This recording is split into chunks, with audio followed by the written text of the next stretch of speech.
अस्सलाम वालेकुम dear students, welcome to my YouTube channel MPE math physics explorer. Dear students, जैसा कि previous हमने 11th क्लास के चैप्टर नंबर 3 डायनेमिक्स के 5 MCQ सॉल्व कर लिए थे। आज हम इसके MCQ नंबर 6 से स्टार्ट करने जा रहे हैं। तो MCQ 6 के अंदर हमसे क्या पूछा जा रहा है? A bomb of mass 12 kg is initially at rest explodes into 2 pieces of mass 4 kg and 8 kg।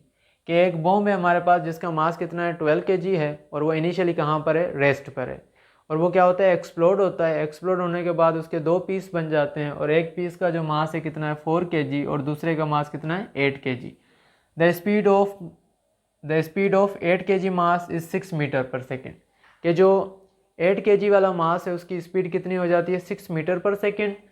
The kinetic energy of 4 kg मास, कि काइनेटिक एनर्जी आपने बतानी है किसकी? 4 kg मास की। तो देखिए यहाँ पर कि हमने सपोज किया ये हमारे पास क्या है? एक बॉम्ब है जिसका मास हमारे पास कितना है? ये है हमारे पास 12 kg। इनिशियली ये किस में है? रेस्ट में। और इसके जो दो पीसीज होते हैं, फॉर सपोज इसको हम नाम देते हैं, एक को M1 जिसका मास हम मान लेते हैं 4 kg और इसकी जो वेलोसिटी V1 जो कि हमें क्या करनी है? पहले हम ये वेलोसिटी कैलकुलेट करेंगे क्योंकि काइनेटिक एनर्जी का फार्मूला क्या होता है हमारे पास? Half mv²। तो पहले हम वेलोसिटी निकालेंगे तभी हम काइनेटिक एनर्जी निकाल सकेंगे। तो यहाँ पे इसीलिए मैंने V1 को क्या किया? Question mark. उसके बाद सेकंड जो ब्लॉक है उसका मास M2, वो कितना है हमारे पास? 8 kg और सेकंड वेलोसिटी इसकी क्या है? ये है हमारे पास 6 मीटर पर सेकंड। अब इस क्वेश्चन को सोल्व करने के लिए हम जो मीन्स के फार्मूला लगाने जा रहे हैं पहले इनिशियल वेलोसिटी को फाइंड करने के लिए, वो है कौन सा फार्मूला हमारे पास? Law of conservation of momentum. तो according to law of conservation of momentum क्या होता है कि जो इनिशियल मोमेंटम है किसी भी ऑब्जेक्ट का, इनिशियल मोमेंटम वो किसके बराबर होता है? वो बराबर होता है फाइनल मोमेंटम के। तो यहाँ पे देखें इनिशियली बॉम्ब जो है वो किस में? रेस्ट में है। तो हम क्या कहेंगे? इनिशियल मोमेंटम हमारे पास क्या होगा? ज़ीरो होगा, क्योंकि मास मीन्स के मोमेंटम आपको पता है किसके बराबर होता है? Product of mass and velocity. जब इनिशियली ऑब्जेक्ट रेस्ट में है, वेलोसिटी ज़ीरो, तो इनिशियल मोमेंटम भी हमारे पास क्या हो जाएगा? ज़ीरो। अब फाइनल की हम बात करें तो ये हमारे पास कितना होगा? M1 V1 plus M2 V2। M1 हमारे पास मास 1 का मीन्स के फर्स्ट ब्लॉक का जो मास है वो हमारे पास कितना है? फर्स्ट पीस का वो है हमारे पास 4 और velocity V1। M2 second piece का जो मास है हमारे पास 8 kg और उसकी जो वेलोसिटी है वो हमारे पास कितनी है? 6 मीटर पर सेकंड। अब आपको पता है 8 को आप 6 से मल्टीप्लाई कराओगे 48, तो 48 इधर प्लस के साइड आके किसके हो जाएंगे? माइनस के। तो हम यहाँ पे लिख लेते हैं माइनस के 48 और यहाँ पे 4V1। 4 यहाँ पे मल्टीप्लाई हो रहे हैं, इधर आप डिवाइड करा दें तो माइनस के 48 divided by 4 equal to V1।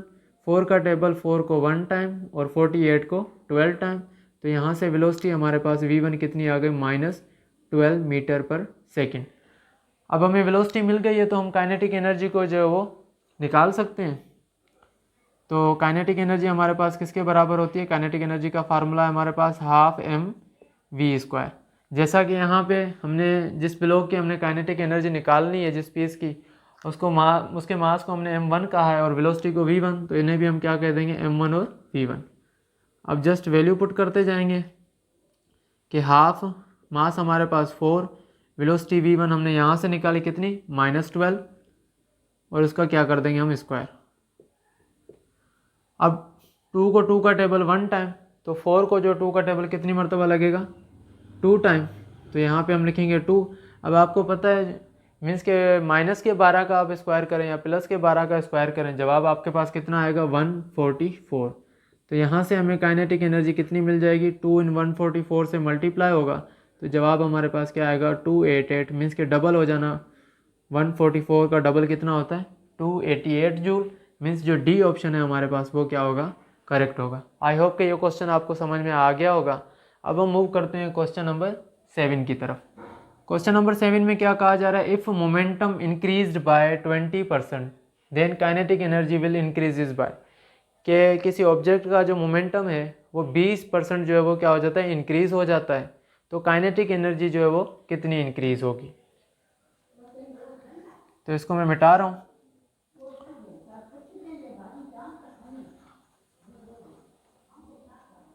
अब हमें क्या करना है, देखें हमारे पास काइनेटिक एनर्जी का और मोमेंटम का रिलेशन कुछ इस तरह से है कि काइनेटिक एनर्जी बराबर है p²/2m के। ये हमें रिलेशन कैसे मिलता है, देखें जैसे कि हम काइनेटिक एनर्जी को अगर लिखें तो वो क्या लिखते हैं, हाफ mv²। ये काइनेटिक एनर्जी का फार्मूला है।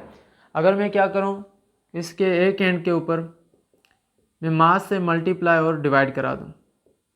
मैंने क्या किया, मास से मल्टीप्लाई करवा दिया और मास से डिवाइड। अब ये m इसमें m के साथ क्या हो जाएगा, मल्टीप्लाई, तो काइनेटिक एनर्जी क्या हो जाएगी हमारे पास m इंटू एम, m², और ये हमारे पास क्या होगा v², और ये 2 इस m के साथ मल्टीप्लाई हो जाएगा तो मैं लिखूंगा 2m। अब देखें ये दोनों के ऊपर, मास के ऊपर और वेलोसिटी के ऊपर स्क्वायर है, तो मैं ओवरऑल इन दोनों के ऊपर होल स्क्वायर दे दूंगा। मैं लिखूंगा यहाँ पर mv का whole square divided by 2m।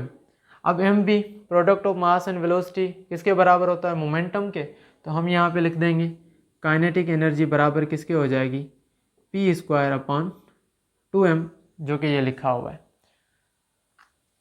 मैं इसको मिटा रहा हूँ। अब हम चलते हैं इनके इस क्वेश्चन की तरफ कि डेरिवेशन हमने कर ली और ये फार्मूला कैसे ड्राइव हुआ आपको पता चल गया होगा कि काइनेटिक एनर्जी बराबर किसके, p²/2m। अब हम सपोज करते हैं कि मीन्स के इनिशियल मोमेंटम जो था ऑब्जेक्ट का वो क्या था, हमारे पास p था। अब इसके अंदर जो परसेंटेज इंक्रीमेंट आया है वो कितना आया है, 20%। अब इसको मैं नाम दे देता हूँ p डैश। मोमेंटम हमारे पास कितना है, p डैश है। अब यहाँ पर जो मैं क्या करूँगा, इसकी परसेंटेज अगर ख़त्म करूँ तो देखें परसेंटेज को ख़त्म करने का तरीका क्या होता है कि आप उस चीज़ को क्या करें, डिवाइड करा दें 100 से, तो 0 से 0 कैंसिल हो जाएगा। अब 2 को अगर आप 10 से डिवाइड कराओगे तो यहाँ पे अगर हम सिंप्लीफाई करना चाहें 2 का टेबल 1 टाइम, 10 को 5 टाइम, तो 1/5, और इसे आप सोल्व करोगे तो ये 0.2 आपके पास जवाब आएगा। मीन्स यहाँ पर अगर हम परसेंटेज ख़त्म करेंगे तो मोमेंटम हमारे पास कितना बन रहा है, 0.2। जो मोमेंटम है वो क्या हो रहा है, ओरिजिनल मोमेंटम के अंदर इंक्रीमेंट आ रही है। तो इसे अगर हम इकट्ठा करके लिखें, ऐड करके लिखें, तो p डैश जो मोमेंटम होगा वो हमारे पास कितना आ जाएगा, वो हमारे पास आ जाएगा 1/2p, मीन्स के 1.2p। अब हमारे पास मोमेंटम आ गया। अब हम चलते हैं किसकी तरफ, काइनेटिक एनर्जी। तो यहाँ पे जैसे मोमेंटम हमने p डैश निकाला है तो ये हम काइनेटिक एनर्जी को नाम क्या देंगे, ke डैश। तो अब हमारे पास फार्मूला क्या था, हम लिखेंगे p डैश का square divided by 2m, kinetic energy dash. अब p डैश हमारे पास कितना है, 1.2 p इसका स्क्वायर अपान 2m। तो काइनेटिक एनर्जी यहाँ से हमारे पास कितनी आ जाएगी, अगर हम इसे सॉल्व करेंगे, देखें 12 का स्क्वायर कितना होता है, अभी हमने निकाला था कि वो कितना होता है 144। यहाँ पर पॉइंट है, मीन्स के 1.2 को आप फिर से 1.2 से मल्टीप्लाई करा रहे हो, तो इसीलिए जवाब हमारे पास कितना आ जाएगा, मीन्स के 1.2 का अगर हम स्क्वायर निकालेंगे तो वो बराबर आएगा 1.44 के। तो हम यहाँ पे लिखते हैं इसको 1.44 p का स्क्वायर अपान 2m।